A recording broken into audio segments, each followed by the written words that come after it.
Hi and welcome. I'm so glad you found my channel. My name is Erin, and on my videos I show you how to create DIY bath and beauty products. So let's go ahead and get started with this week's video. On this week's video, I'll be showing you how to create a DIY hair oil. This formula is great because it helps to coat the hair and give it a little shine, as well as softening the hair. So let's go ahead and get started. The first oil I will be using today is going to be calendula infused almond oil. Both the almond oil and the calendula help to add softness and shine to the hair.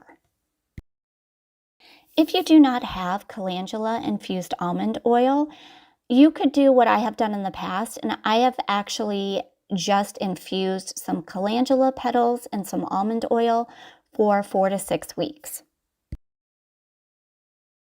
The next oil I am using is safflower oil. This is fast to absorb. It is a lightweight oil and helps to give shine to the hair. This next oil, apricot oil, is also fast absorbing and a lightweight oil, and it is packed with vitamin A.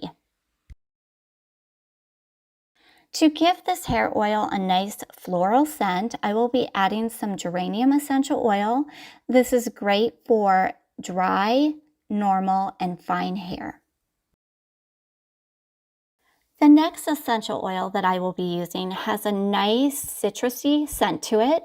It is sweet orange essential oil, and this helps to moisturize the hair shaft. The last essential oil I'll be using is lavender. It has a nice floral scent and is great for oily, dry, and damaged hair. All right, our formula is now done, and it's time to quickly stir this together, just making sure that we've got everything mixed thoroughly. To store my hair oil, I'll be pouring this in this 1 ounce dropper bottle, which is perfect because that's exactly how much this formula makes. Now that we're done creating this hair oil, here is the formula along with any substitutions. Let me go over real quick how you can use this hair oil. You can apply it to either wet or dry hair. You're going to want to take a couple drops and start at the ends of the hair and work your way up. This can be used daily if you wish. So thanks for watching, and if you'd like to see more DIY formulas, don't forget to like and subscribe.